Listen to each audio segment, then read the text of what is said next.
朋友们，大家好，今天是2025年12月8日。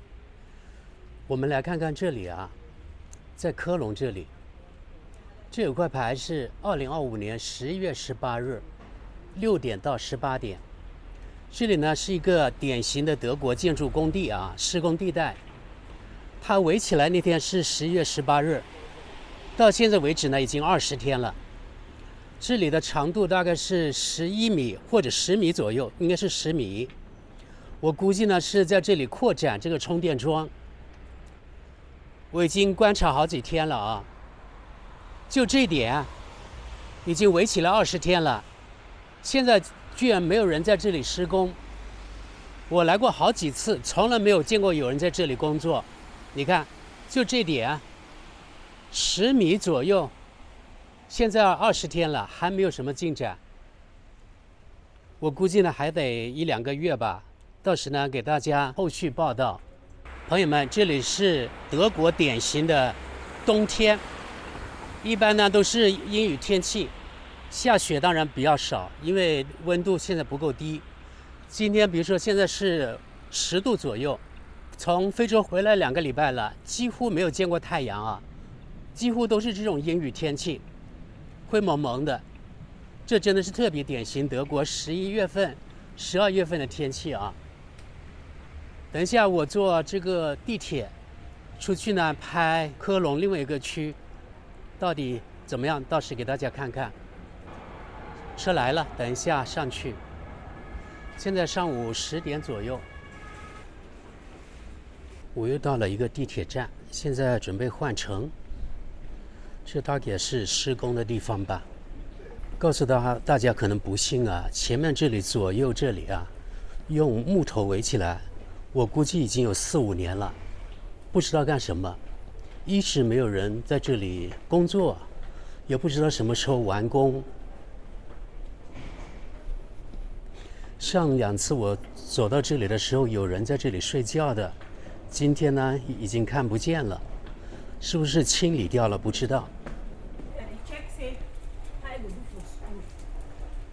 這裡也挺髒的，其實，大家看地上吧。然後對面也一樣。這電梯比較長，也是塗鴉。塗鴉在德國特別多。我坐這趟是10點40分到。現在是36分，還有4分鐘。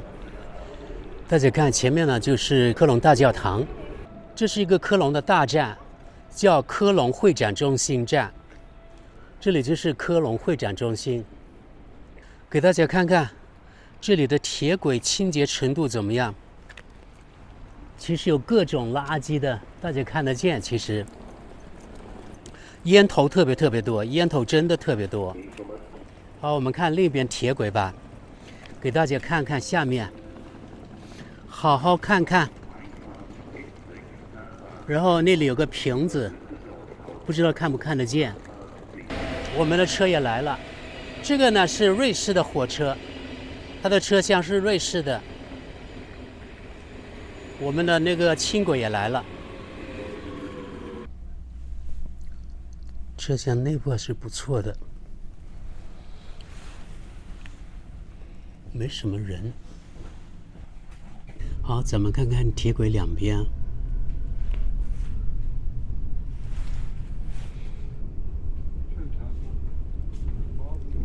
乞討的人，你看是塗鴉，遍地都是。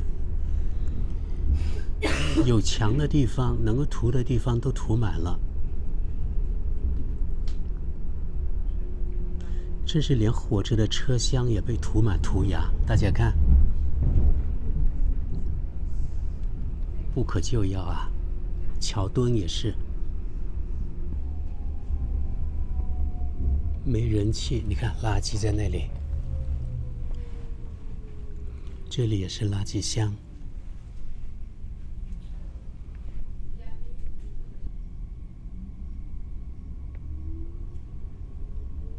看看這塗鴉有多少呀？就是德國的風景線圖樣。左邊這白色的就是德國的高鐵，這是老一代的高鐵了，應該是94年開始吧，投入運營。前方這個站，等一下我下來。這個站叫科隆 Mülheim， 等一下我們就去下面去看看啊。這也是個大站。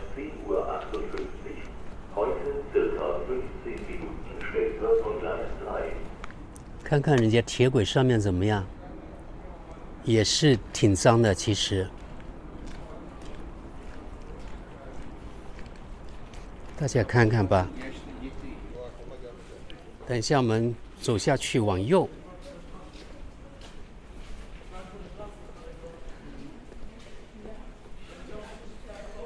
这樣的輕軌站，大家覺得怎麼樣？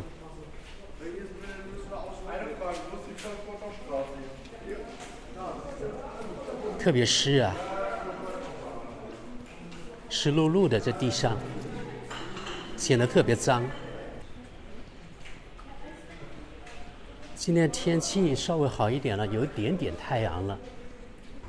我們看到什麼就拍什麼。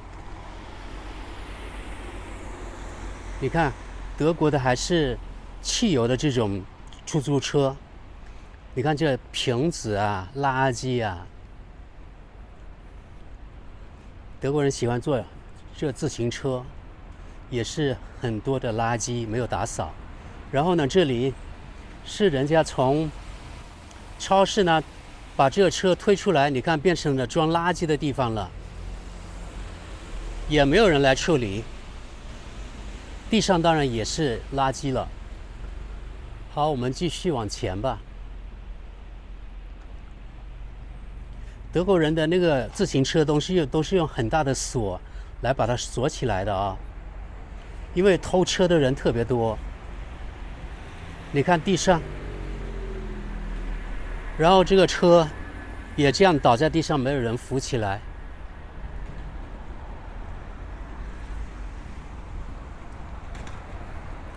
前面那個小房子估計是配電的啊，地上也是很髒。這個是相當於配電的一個小屋，估計啊也是填滿了這種那種東西，地上也是挺髒的。其實你看這破鞋，然後呢包裝的那個瓶子啊盒，這裡也有很多的垃圾，破的雨傘等等。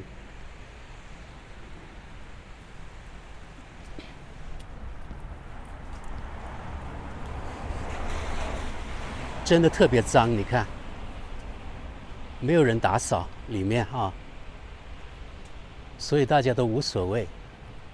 然後呢，我們走過去，到這邊來看看，看看牆上都塗了些什麼牙。這就是居民樓了啊，那種看去特別醜的那個房屋。大家可以在網上找找看，這條街道的名字是這裡 Steinkopfstraße， 然後是 Montanusstraße。啊，這是收費的一個停車收費的一個機器，我們看看在這裡收費多少錢呢？每15分鐘5毛錢。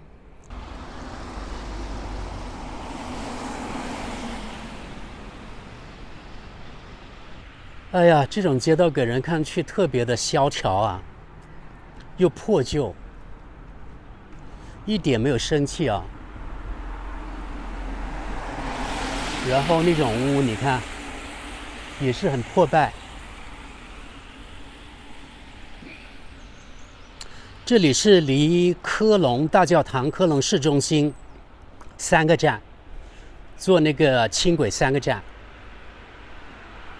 就到這裡了。它既然還收費，就表示呢還是比較市中心的地方。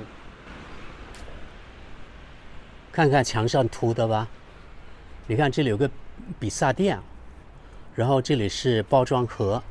比薩店的包裝啊，有些番茄醬什麼之類的。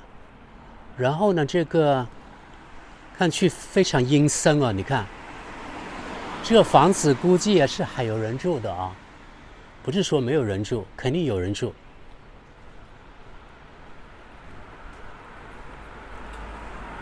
這裡也一樣，還有人住。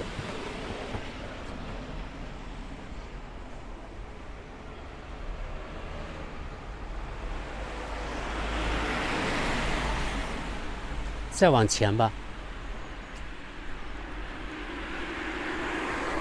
朋友們，你们能想象嗎？這是全世界最发达國家、最富裕國家德國啊，一條，而且是德國大城市的一條街道。房子你們覺得漂亮嗎？我們再往前走一下。那是什麼旗幟？不知道啊。牆上的不知道什麼旗幟。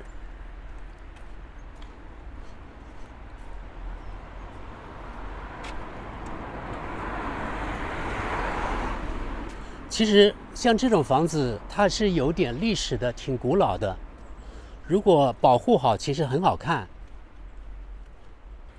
但是呢，好像有點蕭條啊，特別破舊。你看，凡是人能夠夠着的地方啊，都是喜歡塗鴉，對不對？再往前走吧，看上去呢都差不多啊，這裡啊，都是一副破敗的樣子。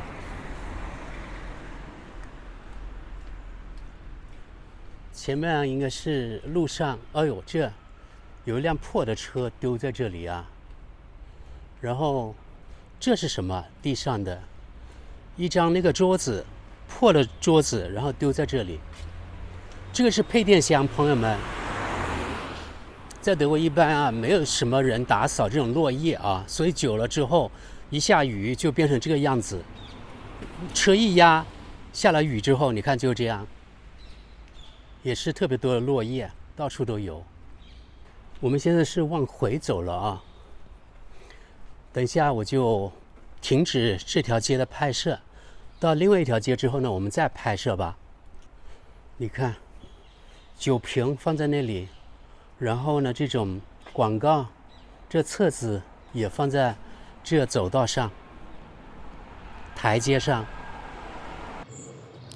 這裡是離科隆那個穆罕火車站大概150米的地方，可能是私人領地。你看這種一棟房屋可能被人縱火焚燒了，然後就是這樣破敗的景象哦。我現在就在科隆穆罕這個火車站這附近啊，對面就是火車站了。那個 DB 那個 logo 就是德國火車、德國鐵路的那個 logo 標誌。給大家拍了360度。你看它這個火車站旁邊就這樣。也是到處的塗鴉。現在是禮拜一的早上10點多，所以很多人呢把這個垃圾扔出來還沒有處理掉。平時應該不是這樣的啊。這是科隆穆罕這個區它一條主要的商業街。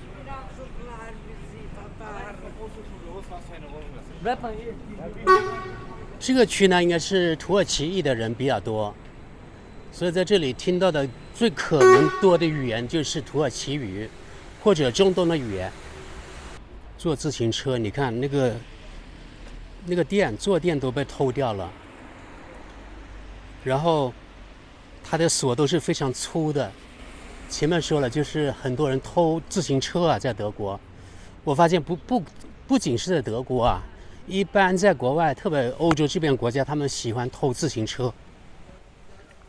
在大學裡也一樣，自行車容易丟。就這個機會，我來說說吧。就是德國現在啊，為什麼我覺得特別越來越沉淪了呢？對比30年前我來德國的時候，和現在德國真的非常不一樣。其實我覺得我們不應該，比如說。說德國很多外國人怎麼樣啊，好像看不起人家外国人。但是我們要想到啊，德國的法律允許外國人来這裡啊，對不对？你那麼白左，聖母婊，然後呢，比如說允許人家叙利亞的人，所謂的難民，帶一个老婆两个老婆過來，因為按照德國的那個基本法，德國的憲法，一夫一妻啊。但是德國竟然出現這樣的怪事，就是呢允許所謂的難民先帶了一個老婆過來，然後呢，他又通過家庭團聚的方式把第二個老婆也帶過來，老婆孩子，對吧？舉個例子啊，如果一個老婆生3到4個小孩，他2個老婆是不是有7、8個了呢？然後呢，德國的那個難民政策是怎麼樣的呢？他從來沒有在德國工作過1天，沒有交過1分錢的稅，然後這樣來到德國之後，全德國納稅人的錢就把這些人把他供養起來，像大爺一樣啊。剛才說的一個老婆他有4個孩子，2個老婆就8個孩子，然後加上一個丈夫，那是不是就有11個人了呢？對吧？然後呢，德國現在的那個這種所謂的福利法規是這樣啊，幫這11口人安排妥當，他的住房，還有取暖、電費、上下水費，全部都是納稅人買單。然後大家注意啊，然後每個人頭可以分到，還可以補貼，另外補貼500-600歐元。注意啊，是每一個人頭啊。那他一家11口人，那每個月就可以得到，大概還要另外得到6000歐元。6000歐元，那就是人民幣5萬塊錢，5萬，1年就是60萬，是另外補貼的啊。你們想想看，告訴大家可能不信啊，如果是11口人想在德國租房，幾乎是不可能的。到自由市場要租的話，每個月我估計在德國城市啊，像科隆這種城市，11口人的，那絕對要花租金2000歐元以上。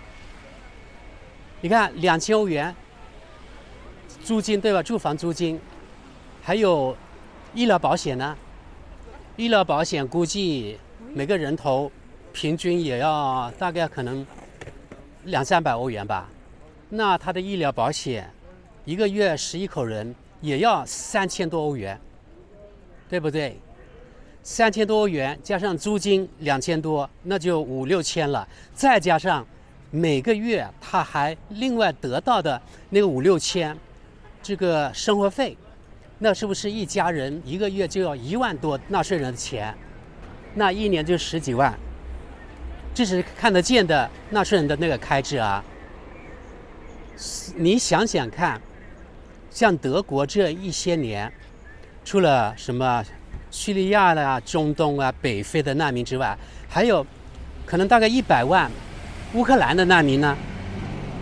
這些人每個月每個人頭的開支和那些所謂敘利亞難民是一樣的，不過他們不是一夫多妻制，一夫一妻，反正每個人頭算到他頭上，大概每個月每個人開支要1000歐元左右，也就是每個人1年要1萬多人民幣，那就是10萬塊人民幣。這是實打實的開支啊。所以我就覺得德國人啊，特別的蠢，特別的傻，花那麼多錢來養這些大爺，他們又不工作，對吧？沒有對德國的經濟做出貢獻，然後自己的國民啊得不到照顧，到處比如說德國的橋樑，大概全德國有1萬座橋樑急需要那個維修，因為有病害，因為是危險的橋樑變成危橋了。然後呢，無數的無家可歸者呢，那些人找不到房子，租不起房，然後呢，花納稅人的錢把這些所謂的難民把他供養起來，給他們住房，給他們那個供暖等等等等，這就是德國這種亂象啊。當然，我又重複一次啊，我們不能說是這些外國人盜用了那個德國人的福利，這不是，而是你德國人自己傻，要給人家外國人這種福利，那人家肯定也不傻呀，对不对？人家就來唄。你看看，沒錢維修，這電梯也不行了。然後你看這個人是這樣的，這是另外一個站了啊，大家看這環境怎麼樣？然後坐在地上的人，估計是德國人吧，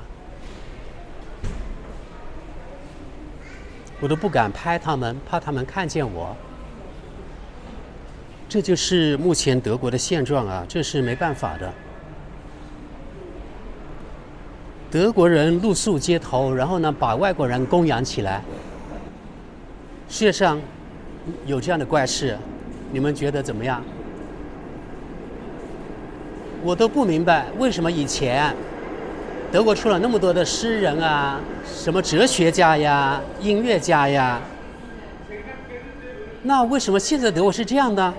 我真的搞不懂啊，是不是換了一批德國人了呢？以前沒有来德國的時候，我覺得德國這個國家挺好的。但是現在德國，你看，我又來到另外一座電梯這裡，你看看，沒有錢維修電梯，變成這樣了。然後這裡的塗鴉，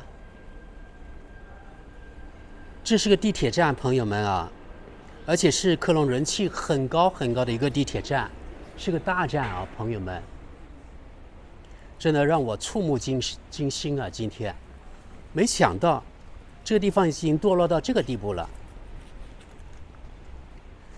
你看，一邊是德國人自己的國民得不到照顧，另一邊呢，就是把這些所謂的難民啊當大爺一樣供養起來。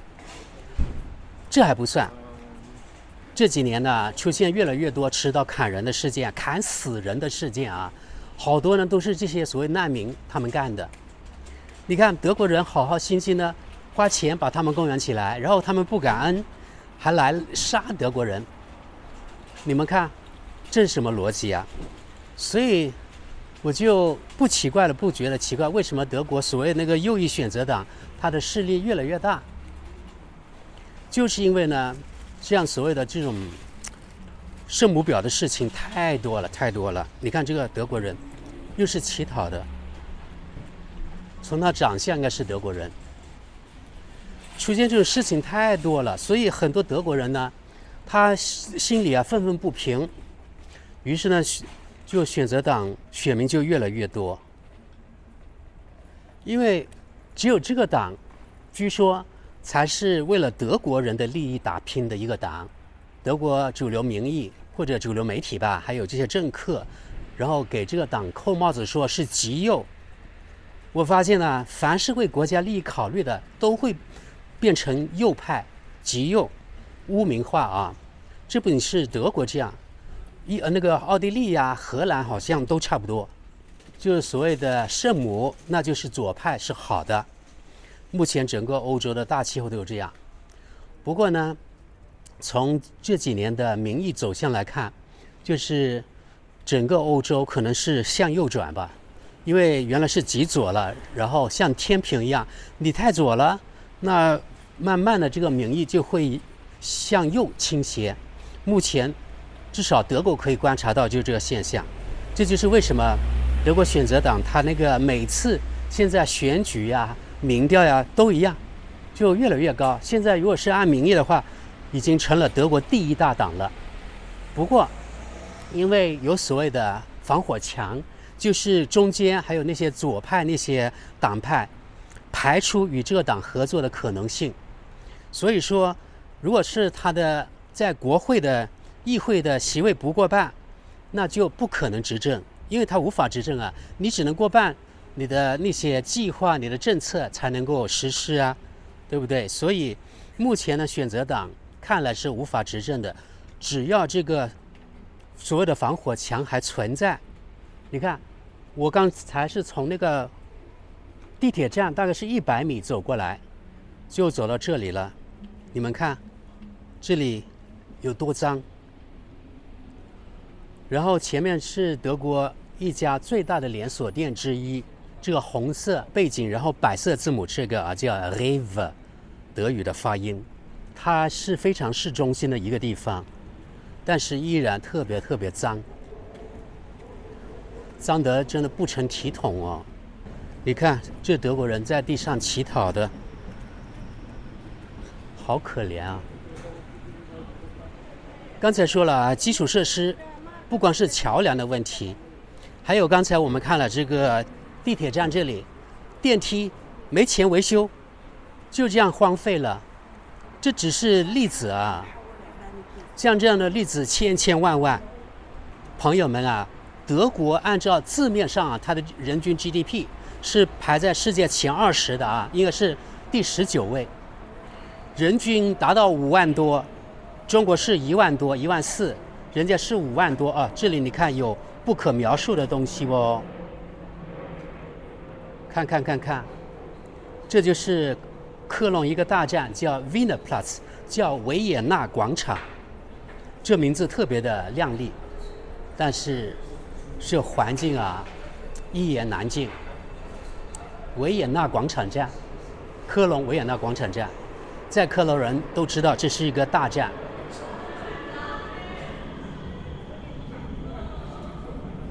國家沒錢啊，基礎設施爛得要命，然後德國鐵路晚點是常態。這些無家可歸的人坐在這裡，這座電梯也壞了，你看，用不了，停運了這個電梯。這個電梯其實也不行，它是不動的，現在就當那個台階來使用。